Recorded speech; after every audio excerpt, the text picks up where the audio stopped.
ज्या सासूला तिच्या गर्विष्ठ सुनेने अडाणी आणि गावंढळ म्हणून तिच्या आलिशान घरातून हाकलून दिले होते, त्याच सुनेला आज तिच्या आजारी पतीचा जीव वाचवण्यासाठी शहरातील सर्वात मोठ्या 300 कोटी रुपयांच्या कंपनीत एका क्षुल्लक नोकरीसाठी भिकाऱ्यांसारखी याचना करत होती. पण जेव्हा त्या गगनचुंबी इमारतीबाहेर कोट्यावधी रुपयांची एक आलिशान गाडी थांबली, रक्षकांच्या सावलीखाली कंपनीचा रहस्यमय मालक बाहेर आला आणि तिथे उभे असलेल्या रोहित आणि रेखा यांच्या पायाखालची जमीनच नाहीशी झाली. इतकेच नव्हे तर त्यांचे संपूर्ण जगच त्यांच्या हातून निसटून गेले. त्या काचेच्या महालासमोर उभी असलेली मालकीण दुसरी कोणी नसून त्याची नाकारलेली आई लक्ष्मीदेवी होती. ही कथा केवळ अश्रूंबद्दल नाही तर कर्माच्या भयंकर हिशोबाबद्दल आहे, जिथे गर्वाचा चक्काचूर झाल्यावर त्याचे फळ मिळते. तो आवाज आत्म्याला बहिरा करतो जेव्हा एका नाकारलेल्या आईने कर्माचा हिशोब लिहिला. मुंबईच्या रणरणत्या उन्हात 35 वर्ष रेखाच्या कपाळावरून घाम ओघळून तिच्या डोळ्यात जात होता. नेहमी डिझायनर साड्या आणि लाखो रुपयांचे दागिने परिधान करणाऱ्या रेखा आज शहरातील एका गगनचुंबी इमारतीबाहेर एका जुन्या फिक्कट सुती साडीमध्ये उभ्या होत्या. त्यांच्यासोबत त्यांचे पती रोहित होते. तो व्हीलचेअरमध्ये अशक्तपणे थरथरत होता. रोहितचे दोन्ही मूत्रपिंड पूर्णपणे निकामी झाले होते. गेल्या 2 वर्षात रोहितच्या उपचारांवर त्याचे संपूर्ण बँक बॅलन्स, त्याचा आलिशान फ्लॅट आणि अगदी रेखाचे सर्व दागिनेही घाण टाकले होते. आता तिला रोहितच्या डायलिसिस आणि किडनी प्रत्यारोपणासाठी 40 लाख रुपयांची नितांत गरज होती आणि तिच्याकडे एकही पैसा उरला नव्हता. तिचे सर्व नातेवाईक तिच्याकडे पाठ फिरवून गेले. परिस्थितीने वेगळे वळण घेतले होते. थकलेल्या आणि निराश झालेल्या रेखाने शहरातील सर्वात मोठ्या अन्नपूर्णा इस्टेट्सबद्दल ऐकले. वर्तमानपत्रांनी असे वृत्त दिले होते की या 300 कोटींच्या कंपनीचा मालक, तिचा चेहरा माध्यमांमध्ये कधीच दिसत नाही, पण ती खूप दयाळू आहे आणि गरजू लोकांना मदत करते. इतकेच नाही तर ती तिच्या कंपनीतील गरजू महिलांना नोकरी सुद्धा देते. रोहितचा स्वतःचा जीव वाचवण्याचा शेवटचा प्रयत्न आता मावळत चालला आहे. आज रेखा रोहितला व्हीलचेअरमध्ये घेऊन त्याच कंपनीच्या भव्य काचेच्या दाराबाहेर आशेने उभी होती. रेखा, मला परत घेऊन चल, कमजोर आवाजात रोहित म्हणाला. एवढी मोठी व्यक्ती आपल्याला मदत का करेल? मी तर तसाही मरणारच आहे, ती म्हणाली. गप्प बस रोहित, मी तुला काहीही होऊ देणार नाही, रेखा डोळे पुसत म्हणाली. मी त्या बाईंच्या पाया पडेल. मी या कंपनीत काम करायला तयार आहे. फक्त मला नोकरी मिळू दे आणि तुमच्या उपचाराचा खर्च करू द्या. रेखाने हिंमत गोळा केली आणि व्हीलचेअर मुख्य प्रवेशद्वारापर्यंत ढकलली. ती गेटच्या दिशेने निघाली.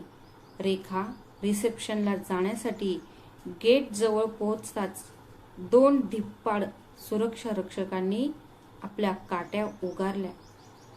कुठे आत जायचा प्रयत्न करताय दादा? मागे व्हा, एक रक्षक ओरडला. दादा, मला फक्त एकदा तुमच्या मॅडमना भेटायचं आहे. माझे पती मरत आहेत. मला इथे कोणतीही नोकरी द्या. देवासाठी मला आत येऊ द्या, रेखा हात हलवत कठोर आवाजात म्हणाली. हे काही दानगृह नाही. ही 300 कोटी रुपयांची आंतरराष्ट्रीय कंपनी आहे. पूर्वनियोजित भेटीशिवाय कोणालाही आत प्रवेश मिळत नाही. आणि तसेही मॅडम आज एका महिन्यानंतर परदेशातून परत येत आहेत. रेखाला जोरात ढकलत रक्षक म्हणाला. त्या धक्क्याने रेखा जमिनीवर गडबडली आणि रोहितची व्हीलचेअर मागे घसरली.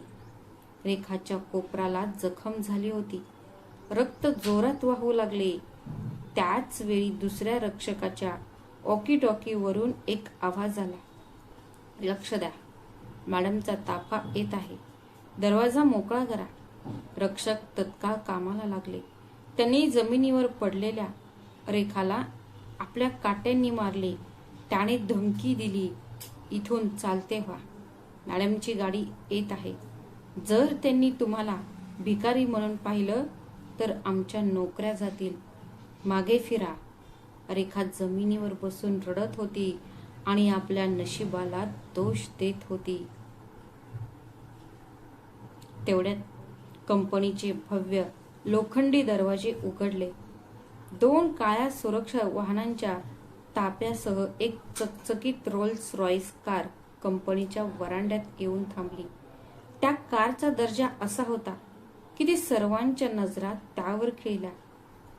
रोहित आणि रेखा सुद्धा डोळे विस्फारून त्या गाडीकडे पाहत होते. एक रक्षक धावत आला आणि त्याने नम्रपणे रोल्स रॉयसचा दरवाजा उघडला. सर्वात आधी एका अतिशय महागड्या डिझायनर कांजीवरम रेशमी साडीचा पदर बाहेर आला. त्यानंतर एक सुंदर आणि महागड्या सँडलची जोडी दिसली. आणि मग जेव्हा ती स्त्री गाडीतून उतरली आणि तिची नजर त्याच्यावर पडली, जणू काही महागडा चष्माच काढला गेला होता. रेखा जवळजवळ किंचाळलीच. तिचं हृदय इतकं धडधडत होतं की जणू ते तिच्या बरगड्या फोडून बाहेर पडेल. व्हीलचेअरमध्ये बसलेल्या रोहितचे डोळे विस्फारले होते. जणू काही रोहितचं थरथरणारं शरीर अचानक बर्फासारखं सुन्न झालं. मग आई? रोहितच्या कोरड्या ओठातून फक्त एक दाबलेला कुजबुज बाहेर पडला. त्या गगनचुंबी इमारतीसमोर उभ्या होत्या 300 कोटी रुपयांच्या मालकीन, दुसरी कोणी नसून रोहितची जन्मदात्री आई आणि रेखाची सासू लक्ष्मीदेवी. वरांड्यात उभ्या असलेल्या लक्ष्मीदेवींचा चेहरा आता एखाद्या राणीसारखा दिसत होता. तिथे अभिमान आणि एक थंडगार शांतता होती.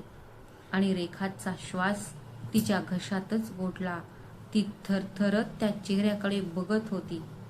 पण तिच्या डोळ्यासमोर बरोबर 7 वर्षांपूर्वीचा तो भयानक आणि तो एका अमानुष युगात घसरला होता, जिथे तिने रोज त्याच चेहऱ्याला आपल्या बुटाच्या टोकावर रडायला लावले होते. ती दृश्ये रेखाच्या डोळ्यासमोर एखाद्या भयपटासारखी फिरत होती. 7 वर्षांपूर्वी लक्ष्मी तिच्याकडे 3 अब्ज डॉलर्सची संपत्ती नव्हती. ती एक साधी, असहाय्य आणि निरक्षर विधवा होती, जिचे संपूर्ण जग तिचा मुलगा रोहित भोवती फिरत होते. रोहित 5 वर्षांचा असताना त्याच्या वडिलांचे निधन झाले. त्यावेळी लक्ष्मीकडे पैसे किंवा पाठिंबा नव्हता. रोहितला कॉन्व्हेंट शाळेत पाठवून त्याला एक मोठा अधिकारी बनवण्यासाठी लक्ष्मीने स्वतःच्या घराला भट्टी बनवले होते. ती रात्रंदिवस काम करत होती. हातांना लाल मिरची, हळद आणि मोहरीचे तेल लावून ती 50 किलो लोणची आणि पापड बनवत असे. मसाल्यांच्या तीव्र तिखटामुळे तिच्या हातांची त्वचा सोलवटून निघत असे. बोटांना फोड येत असत आणि नखं पिवळी पडून सडायची.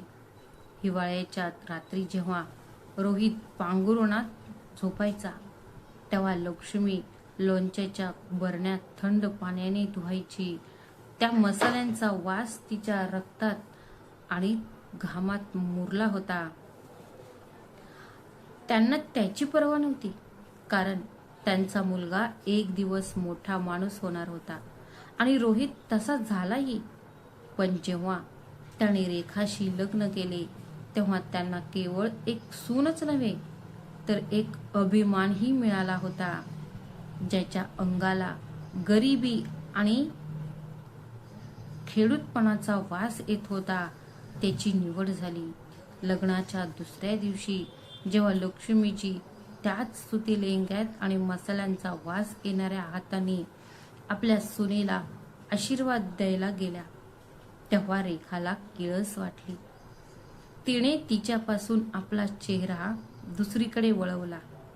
इनफ रोहित, तुझ्या आईच्या कपड्यांमधून हा कसला विचित्र वास येतोय. आणि तिच्या हातांकडे बघ, किती खडबडीत आणि पिवळे आहेत.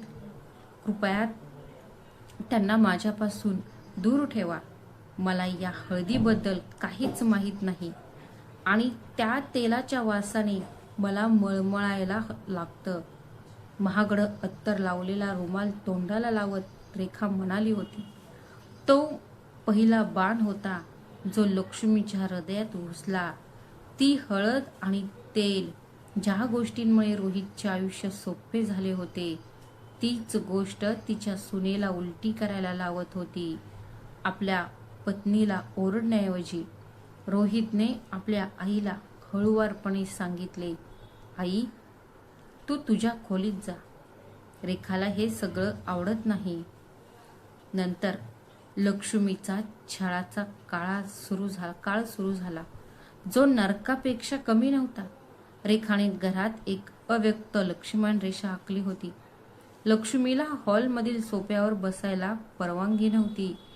तिने स्वतःच्या रक्ताने आणि घामाने बांधलेल्या त्याच घरात तिला एका अस्पृश्य मोलकरणीसारखे ठेवण्यात आले होते. तिला जेवणाच्या खोलीत जेवणही ते टेबलावर वाढलेलं नसायचं. रेखा आदल्या रात्रीच्या उरलेल्या शिळ्या पोळ्या आणि सुकी डाळ एका जुन्या स्टीलच्या ताटात घालून स्वयंपाकघराबाहेर जमिनीवर ठेवायची आणि अगदी तिथेच जमिनीवर बसून, आई, हे खा आणि तुझी भांडी स्वतःच धु. ती दुर्गंधीयुक्त भांडी माझ्या सिंकमध्ये ठेवू नकोस. रेखा तिला रोज टोचून बोलायची. लक्ष्मी जमिनीवर बसून डोळ्यातून अश्रू ढाळत त्या शिळ्या पोळ्या खायची. ती रडली, पण तिचा आवाज दाबला. तिला भीती होती की जर तिने रोहितकडे तक्रार केली तर त्या दोघांमध्ये भांडण होईल आणि तिच्या मुलाचे घर उद्ध्वस्त होईल. प्रत्येक आई आपल्या मुलाच्या सुखाची कदर करते. ती हा रोजचा मानसिक छळ मुकाट्याने सहन करत होती. पण रेखाचा छळ तिथेच थांबला नाही. एके दुपारी रेखा काही अत्यंत श्रीमंत उच्चभ्रू समाजातील स्त्रियांना किटी पार्टीसाठी मित्रमैत्रिणी घरी आले. हॉलमध्ये इंग्रजी गाणी वाजत होती आणि विदेशी दारू पिली जात होती. लक्ष्मीला तिच्या लहानशा खोलीतून बाहेर न पडण्याची सक्त ताकीद देण्यात आली होती.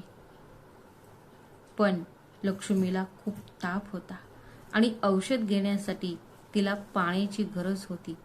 तिच्या खोलीतील पाण्याचं भांड रिकामं होतं. तहानलेली ती हळूच पाऊल टाकून स्वयंपाकघराकडे गेली. तेवढ्यात रेखाच्या एका मैत्रिणीचा आवाज आला, अरे देवा, रेखा, ही कोण आहे? ही तुझी नवीन मोलकरीण आहे का? पण तिने इतके घाणेरडे आणि दुर्गंधीयुक्त कपडे का घातले आहेत? अचानक संपूर्ण जमाव शांत झाला. सर्वजण लक्ष्मीकडे एका विचित्र, तिरस्कारपूर्ण आणि उपहासात्मक नजरेने पाहिले. राग आणि लाजेने रेखाचा चेहरा लाल झाला. ती रागाने लक्ष्मीजींच्या दिशेने गेली. ही माझी सासू आहे असे ती म्हणाली. नाही, अरे हो, ती आमचं घर झाडते आणि पुसते. ती म्हातारी आहे, त्यामुळे पाहुण्यांसमोर कसं वागायचं हे तिला कळत नाही, असं रेखाने आपल्या सासूला जाहीरपणे मोलकरीण संबोधत म्हटलं. त्यानंतर तिने लक्ष्मीजींना हाक मारली. तिने तिचा हात इतक्या जोरात ओरखडला की तिची नखे त्यांच्या हातांमध्ये घुसली. म्हातारे, माझी पाहुणे आले की बाहेर पाऊल टाकू नकोस, हे मी तुला किती वेळा सांगितले. इथून चालती हो. तुझ्या मसाल्यांच्या वासाने माझा सगळा दिवाणखाना भरून गेला आहे. रेखा तिला दूर ढकलत म्हणाली. लक्ष्मीच्या कानात जणू शिशाचा गोळाच विरघळला होता. तिच्या मैत्रिणी मोठ्याने हसत होत्या. एक 60 वर्षांची आई स्वतःच्याच घरात स्वतःच्या सुनेसमोर अपमानित झाली होती. ती नुसती थरथरत होती. रडत रडत ती आपल्या अंधाऱ्या खोलीत परतली. त्या रात्री जेव्हा रोहित घरी आला तेव्हा लक्ष्मीने हिम्मत करून आपल्या मुलाला पहिल्या आणि शेवटच्या वेळी म्हटले, रोहित बाळा, तुझी बायको ती मला मोलकरीण म्हणते, ती मला शिळे जेवण देते, मला या घरात गुदमरल्यासारखं वाटतं. बाळा, तू तिला काहीतरी समजावून का सांगत नाहीस? पण त्या रात्री रोहितच्या उत्तराने लक्ष्मीच्या मनातील आईला कायमचे उद्ध्वस्त केले. त्याने तिला मारले. आई, तू दिवसभर घरी नुसतीच बसून असतेस, मग रेखाला मदत का करत नाहीस? आणि तिचं बरोबर आहे, तुझ्या कपड्यांना विचित्र वास येतोय. मी इतका मोठा अधिकारी झालोय, माझ्या घरी VIP येतात, तू स्वतःला का बदलत नाहीस? मला माझ्या मित्रांसमोर लाज वाटते. हे रोहितचे शब्द नव्हते, तर तो खंजीर होता जो त्याने आपल्या आईच्या छातीत खुपसला होता. ज्या ठिकाणी तो एकेकाळी दूध प्यायचा त्याच ठिकाणी तिला खाली ठेवण्यात आले. लाज वाटली. जी आई त्याला कडेवर घेऊन शाळेत जायची त्याच आईची त्याला आता लाज वाटत होती. एका महिन्यानंतर जुलैमध्ये ती अंतिम आणि भयानक रात्र उजाडली. बाहेर मुसळधार पाऊस कोसळत होता. आकाश फाटल्यासारखे दिसत होते आणि विजा अशा चमकत होत्या जणू एखादी प्रलयंकारी घटना घडणारच होती. आज रेखा एका अत्यंत धोकादायक परिस्थितीचा सामना करत होती. ती खूप चिडलेली होती. एका मासिकातील तिच्या फोटोच्या पार्श्वभूमीवर तिला लक्ष्मीचे लोणच्याचे डबे दिसले होते. रोहित, पुरे पुरे रेखा हॉलमध्ये जोरजोरात ओरडत होती. तिने एक महागडी काचेची फुलदाणी उचलून जमिनीवर फेकून दिली. मी या निरक्षर, अस्वच्छ आणि दुर्गंधीयुक्त म्हातारीसोबत एका क्षणासाठीही एकाच छताखाली राहू शकत नाही. आज एकतर ती या घरात राहील, नाही तर मी.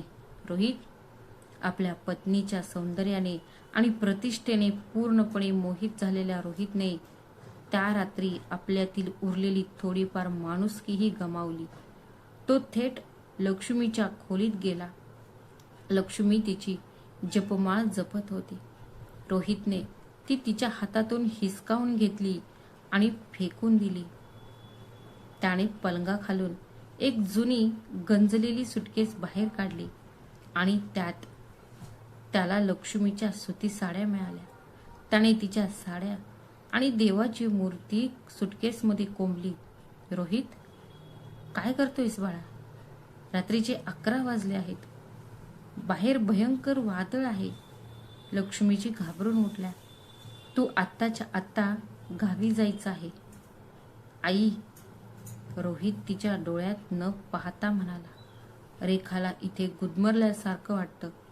आम्ही तुला दर महिन्याला थोडे पैसे पाठवू, पण तू आता इथे राहणार नाहीस. लक्ष्मीच्या पायांखाली जमीनच नाहीशी झाली होती. तिचा स्वतःचा मुलगा, तिच्या म्हातारपणाचा एकमेव आधार, तिला या वादळी रात्री रस्त्यावर हकलून देत होता. रोहित, माझ्या बाळा, लक्ष्मीजी आपल्या मुलाला आर्ततेने हाक मारत म्हणाल्या. ती रोहितच्या पाया पडली. तिने आपल्या खरखरीत लोणच्याने भाजलेल्या हातांनी रोहितचे पाय घट्ट धरले. मला या घरातून हाकलून देऊ नकोस बाळा. मी तुला विनवणी करते. मी वचन देते. मी रेखाची सावली आहे. मी तुमच्या समोर सुद्धा येणार नाही. मी मागच्या बाल्कनीत झोपेन, जिथे पावसाचं पाणी येतं. मी दिवसातून फक्त एक कोरडी पोळी खाईन, पण या वयात मला दारोदार भटकायला सोडू नकोस. इतक्या रात्री मी कुठे जाऊ? मला अंधाराची भीती वाटते बाळा. मला बाहेर नेऊ नकोस. एक 60 वर्षांची आई आपल्या मुलाच्या पायावर डोकं आपटत रडत होती. तिचे रडणे इतके वेदनादायक होते की दगडही ते वितळले असते. पण रोहित दगडही नव्हता, तो सैतान बनला होता. त्याने निर्दयीपणे आपल्या पायाने आईची बोटे बाजूला केली. आई, असा गोंधळ घालू नकोस. ऐक, रेखा जर तिने ते ऐकलं तर ती आणखीनच संतापेल. रोहित त्यांना ओढत हॉलकडे घेऊन गेला. तेवढ्यात रेखा तिच्या बेडरूम मधून बाहेर आली. तिचे डोळे एखाद्या चिटकिणीच्या द्वेषाने भरलेले होते. तिने लक्ष्मीला हॉलमध्ये पांढऱ्या पोशाखात उभी असलेली पाहिले. ती रडत रडत इटालियन संगमरवरावर कोसळली. मूर्ख बाई, रेखा जोर जोरात ओरडली. ती धावत गेली आणि तिने लक्ष्मीजींच्या खांद्यावर इतक्या जोरात लाथ मारली की त्या अडखळत मुख्य दरवाजापर्यंत मागे गेल्या. तुझ्या घाणेरड्या चिखलाने माखलेल्या अश्रूंनी माझ्या घरातला महागडा इटालियन संगमरवर खराब होत आहे. चालती हो इथून, भिकारे. रेखाने जुनी सुटकेस उचलून घराबाहेर फेकून दिली. तिने ती सुटकेस पूर्ण ताकदीने बाहेर मुसळधार पावसात आणि चिखलात फेकून दिली. सुटकेस उडून उघडली आणि लक्ष्मीच्या साड्या व तिची देवीची मूर्ती गटाराच्या पाण्याने पूर्णपणे भिजल्या. रोहित, थांब, मी जाते बाळा. लक्ष्मीने आपल्या थरथरत्या हाताने दाराची चौकट घट्ट धरली होती. बाहेरच्या बर्फाळ पावसामुळे आणि अंधारामुळे ती भीतीने थरथर कापत होती. पण रेखाने निर्दयीपणे तिने लक्ष्मीजींच्या दाराची चौकट धरलेल्या बोटावर आपल्या चपलेची टाच ठेवली. आहा, लक्ष्मीची वेदनेने किंचाळल्या आणि त्यांचे हात खाली पडले. बाहेर जा. रेखाने लक्ष्मीला शेवटचा धक्का दिला. लक्ष्मी चिखल आणि पावसात तोंडावर पडली आणि ती उठायच्या आतच धड रोहितने त्याच्या आईच्या तोंडावर मारले. त्या आलिशान घराचा दरवाजा कायमचा बंद झाला. आतून कुलपाचा क्लिक असा आवाज आला. त्या रात्री आकाशातून केवळ पाऊस पडत नव्हता, ते एका आईचं अस्तित्व होतं. तिचा अभिमान, तिचं प्रेम, सगळं काही त्या चिखलात सडून गेलं होतं. त्या वादळात लक्ष्मी बंद दाराबाहेर बसून आपल्या भिजलेल्या साड्या गोळा करत रात्रभर रडत राहिली. तिच्या अश्रूंनी तिला भरून टाकलं होतं. चिखल धुतला जात होता. ती रात्रभर त्या दारावर हात आपटत होती. रोहित, मला थंडी वाजते बाळा, दार उघड. पण आत रोहित आणि रेखा एसी चालू ठेवून मखमली ब्लँकेट खाली आरामात ते गाढ झोपले होते. सकाळ झाली तेव्हा पाऊस थांबला होता. लक्ष्मी त्या दारातून उठली. तिचे शरीर आता थरथरत नव्हते. तिच्या डोळ्यातील अश्रू पूर्णपणे आटले होते. कारण त्या रात्री त्या चिखलात रडणारी स्त्री रोहितची आई होती आणि त्या थंडीत त्या आईचा मृत्यू झाला होता. जेव्हा ती सोसायटीच्या गेटमधून बाहेर आली तेव्हा तिच्या डोळ्यात असहाय्यता नव्हे तर एक भयावह आणि त्या बर्फासारख्या अहंकाराचा जन्म झाला होता, ज्याला फक्त एकच गोष्ट माहीत होती, आपल्या अस्तित्वाच्या राखीतून एक साम्राज्य उभे करणे, ज्यासमोर त्याचा हा खुनी मुलगा आणि गर्विष्ठ सून एके दिवशी भीक मागतील. ते त्याला पाठिंबा देतील. त्याच अडाणी लोणच्याचा वास येणाऱ्या बाईने तोच जोश तिच्या मसाल्यांमध्ये उतरवला. ती रस्त्यावर पापड विकायची, गाड्या लावायची आणि मग एके दिवशी ती जगातील सर्वात मोठ्या खाद्य विक्रेत्यांपैकी एक बनली. ती त्या काचेच्या महालात स्थायिक झाली आणि 300 कोटी रुपयांच्या अन्नपूर्णा इस्टेट्स या ब्रँडची मालक बनली. आणि आज 7 वर्षानंतर काळाचे ते चक्र पूर्ण होऊन तिथेच थांबले होते. आज ज्या रेखाने लक्ष्मीला घराबाहेर काढले होते तीच त्याच्या 300 कोटी रुपयांच्या बुटांखाली रस्त्यावर गुडघे टेकून आपल्या नवऱ्यासाठी याचना करत होती. आणि तोच रोहित ज्याने दार बंद केले होते, आज त्याच दाराबाहेर तो एखाद्या असह्य सडणाऱ्या किड्यासारखा व्हीलचेअरमध्ये पडून होता. आपले शेवटचे श्वास मोजत त्या भयंकर आठवणींच्या भोवऱ्यातून रेखाचं मन बाहेर येताच जेव्हा तो तिथे पोहोचला तेव्हा त्याला दिसले की लक्ष्मीचे बर्फासारखे थंड डोळे अजूनही त्याच्याकडेच रोखून पाहत होते. जणू काही 7 वर्षांपूर्वी रेखाने तिला फेकून दिलेल्या चिखलातील एखादा किडा. लक्ष्मीने त्याला एकदा तिच्या अन्नपूर्णा इस्टेट्स या कंपनीबद्दल सांगितले होते. तिने त्या भल्या मोठ्या काचेच्या दरवाजाकडे पाहिले आणि मग वळून ती आत गेली. तेव्हा तिची नजर गेटजवळ व्हीलचेअरमध्ये चिखल आणि धुळीने माखलेल्या रेखावर पडली. लक्ष्मीची पावले थांबली. ती थांबताच तिच्या मागे असलेले 4 बाउन्सर आणि कंपनीचे वरिष्ठ अधिकारी निश्चल उभे होते.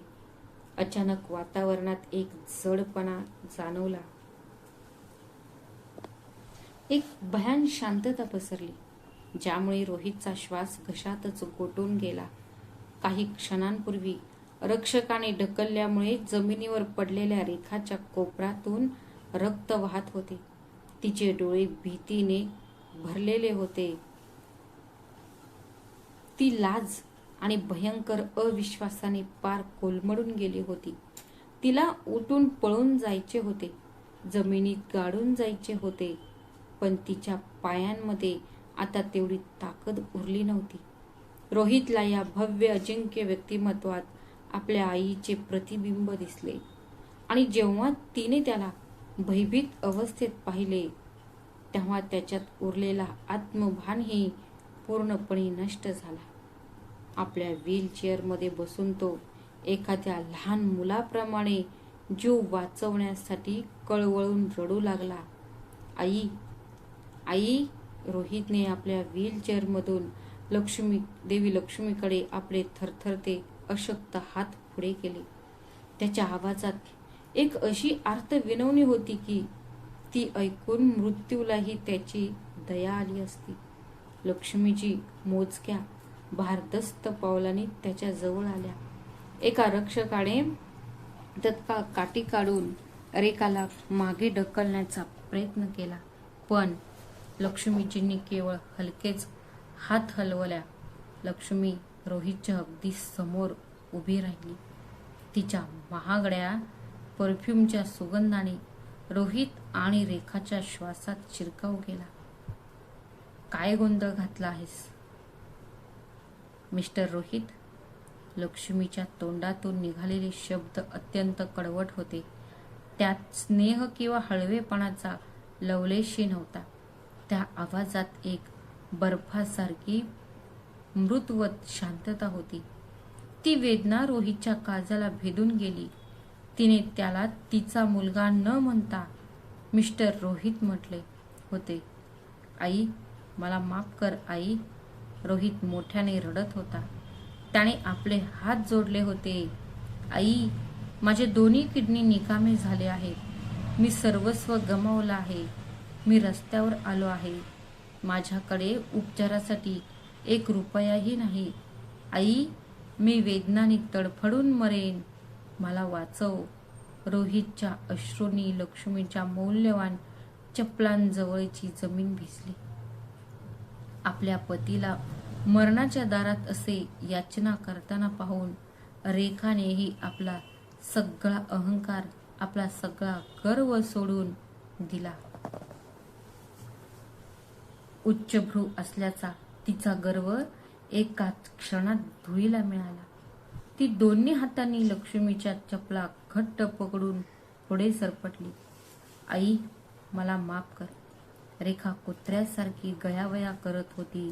ती लक्ष्मीच्या बोटांवर आपले कपाळ घासत होती. आई, मी एक चेटकीण होते. गर्व माझ्या डोक्यात गेला होता. माझ्या पापांची मला शिक्षा झाली आहे. आई, कृपया रोहितला वाचवा. त्याला 40 लाख रुपये हवे आहेत. मी तुमची पायपुसणी होईन, मी तुमची मोलकरीण होईन, पण कृपया माझ्या नवऱ्याला वाचवा. रेखाचे अश्रू. जी रेखा एकेकाळी लक्ष्मीच्या लोणच्याने भरलेल्या हातांचा तिरस्कार करायची, तीच आता आपल्या अशिक्षित सासूच्या बुटांवरची धूळ चाटत होती. लक्ष्मीने रेखाच्या थरथरणाऱ्या हातांचा एक दीर्घ श्वास घेतला आणि थंड नजरेने तिच्याकडे पाहिले. हे तेच हात होते ज्यांनी 7 वर्षांपूर्वीच्या त्या वादळी रात्री तिला घरातून बाहेर ढकलले होते. क्षणभरासाठी संपूर्ण वरांडा स्मशानभूमीसारखा शांत झाला. फक्त रेखाचे हुंदके आणि रोहितचा धापा टाकण्याचा आवाज ऐकू येत होता. तू रेखाला ओळखतोस का? लक्ष्मीने आपली नजर खाली झुकवून रेखाकडे पाहत अत्यंत शांत पण भीतीदायक आवाजात विचारले. 7 वर्षांपूर्वी जेव्हा तू मला त्याबद्दल सांगितलं होतंस, मुसळधार पावसात मला घरातून हाकलून देण्यात आलं आणि माझ्याकडे फक्त 500 रुपये होते. मी रात्रभर रेल्वे स्टेशनच्या एका थंड कोपऱ्यात कुत्र्यासोबत कुडकुडत काढली. माझा स्वतःचा मुलगा, माझ्याच रक्ताने माझं हृदय भिदलं. माझा मुलगा, माझ्या रक्ताचा. त्याने माझ्या छातीत सुरा खुपसून मला अनाथ केले. लक्ष्मीच्या आवाजात वेदना नव्हती, केवळ एक भयावह सत्य होते. तिने तिच्या मागे उभ्या असलेल्या सचिवाकडे हात पुढे केला. सचिवाने ताबडतोब एक महागडी डिझायनर चामड्याची बॅग पुढे ढकलण्यात आली.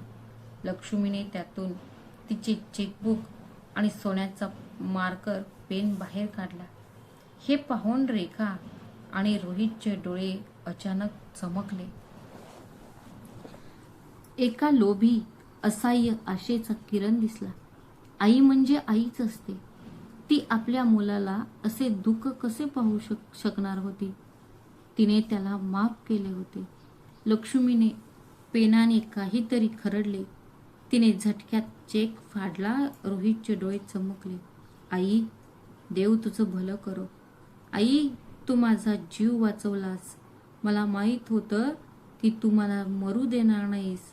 रोहित आनंदाने आणि सुटकेच्या भावनेने रडला. पण लक्ष्मीच्या ओठांवर एक थंड, वेदनादायी आणि उपहासात्मक हास्य उमटले.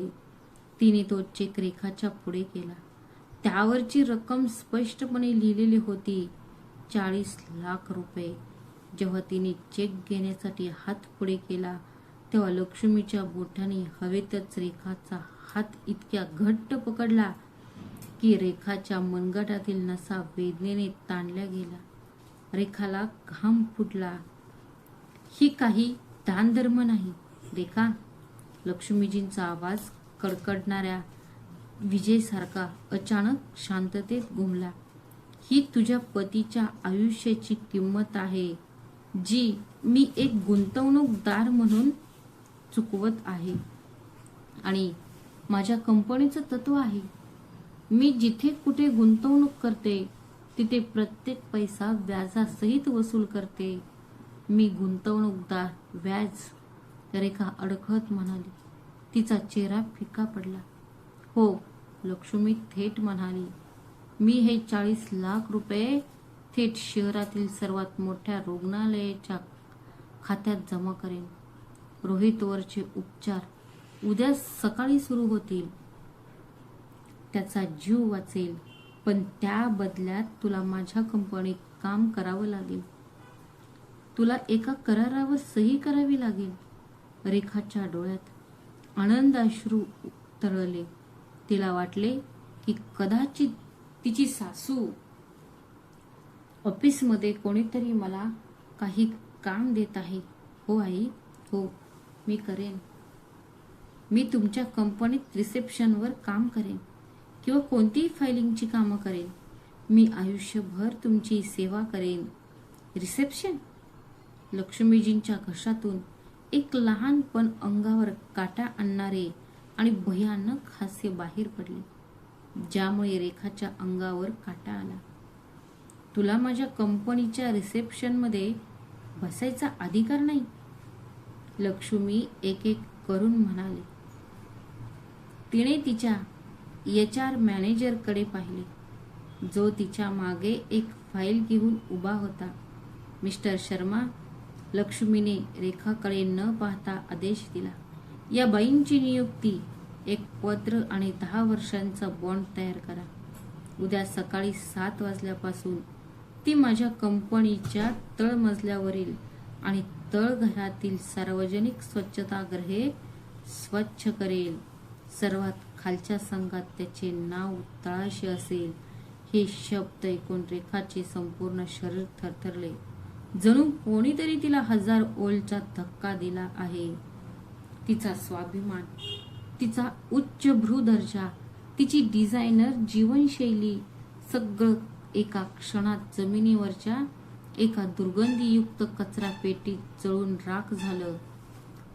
शौचालय स्वच्छ? रेखा, तिचा आवाज घशातच अडकला. तिचे डोळे विस्फारले. आई, मी तुमची सून आहे. मी तुमच्या घराची शान आहे. मी असं कसं?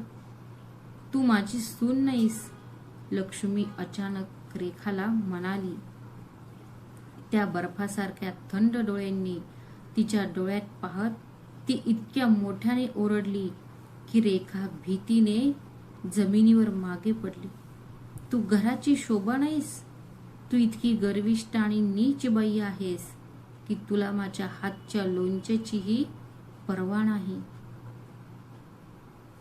तुला त्या वासाचा तिटकारा यायचा, बरोबर? तुला माझ्या साड्यांचा वास यायचा.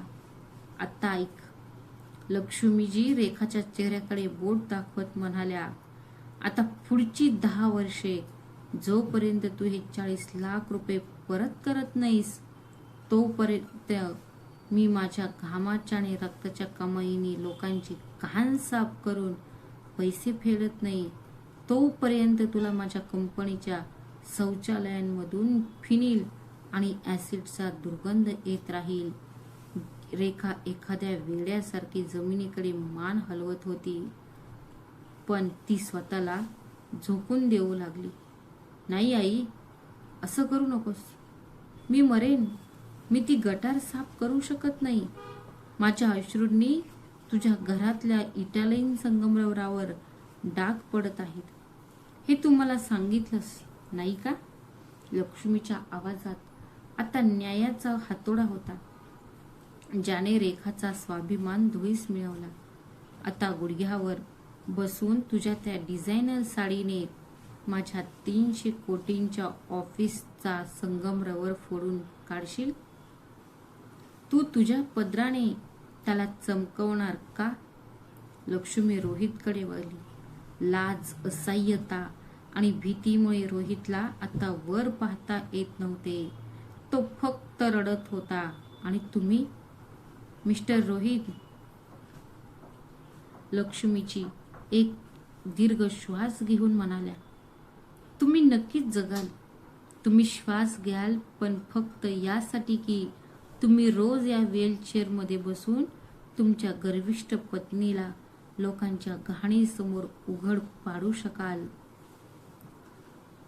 तुम्हाला हे जगण्यासाठी कळेल की ज्या आईला सोडून तुम्ही रस्त्यावर अनाथ आणि भिकारी झालात, तीच आता तिने टाकून दिलेल्या तुकड्यांवर तुम्हाला पोसत आहे. तू अजूनही श्वास घेत आहेस. तुझं आयुष्य आता आयुष्य राहिलेलं नाही. ते मी दिलेलं एक भिकारड जीवन आहे आणि तुला आयुष्यभर या कर्जाखाली जगावं लागेल. लक्ष्मीजींनी 40 लाख रुपयांचा चेक रेखाच्या चेहऱ्यावर फेकला. मिस्टर शर्मा, त्याच्याकडून करारावर सही करून घ्या. तिने 1 दिवसाची सुट्टी घेतली तर रोहितचे उपचार तत्काळ थांबवले जातील. लक्ष्मीने अंतिम आदेश दिला. ती 300 कोटी रुपये किमतीच्या त्या भव्य वातानुकूलित काचेच्या इमारतीत शिरली. तिचा संपूर्ण ताफा, तिचे सुरक्षा रक्षक तिच्या मागे आत गेले. हे भले मोठे स्वयंचलित काचेचे दरवाजे ते एका थरारक आवाजासह थांबले. बाहेर कडक उन्हात रोहित आपल्या व्हीलचेअरमध्ये मान झुकून बसला होता. स्वतःच्याच एका जिवंत प्रेतामध्ये झालेल्या परिवर्तनावर रडत होता. आणि रेखा ती इमारतीबाहेर धुळीने माखलेल्या जमिनीवर गुडघे टेकून बसली होती. तिच्या हातात 40 लाख रुपयांचा चेक होता, जो तिच्या नवऱ्याचा जीव वाचवणार होता. पण तिचा स्वतःचा आत्मा, तिचा स्वाभिमान आणि त्याचे गर्विष्ठ जग पूर्णपणे जळून खाक झाले होते. आज तिला जाणवले की जेव्हा काळाचे चक्र न्याय देते तेव्हा ते माणसाला मारत नाही, तर त्याला आरसा दाखवते. हे एक असं ठिकाण आहे जिथे माणसाला जिवंतपणेच स्वतःच्या सावलीचा तिटकारा येतो. कालपर्यंत रेखा लक्ष्मीला तिच्या आलिशान घराच्या संगमरवरी फरशीवर पाऊलही ठेवू देत नव्हती. आज तीच रेखा पुढची 10 वर्ष त्याच घरात राहणार आहे. मित्रांनो, जर तुम्हाला कथा आवडली असेल तर कृपया व्हिडिओला लाईक आणि शेअर करा आणि आमच्या चॅनलला सबस्क्राईब करायला विसरू नका. भेटूया अशाच आणखी एका नवीन कथेत. तोपर्यंत स्वतःची आणि तुमच्या प्रियजनांची काळजी घ्या. श्री स्वामी समर्थ. धन्यवाद.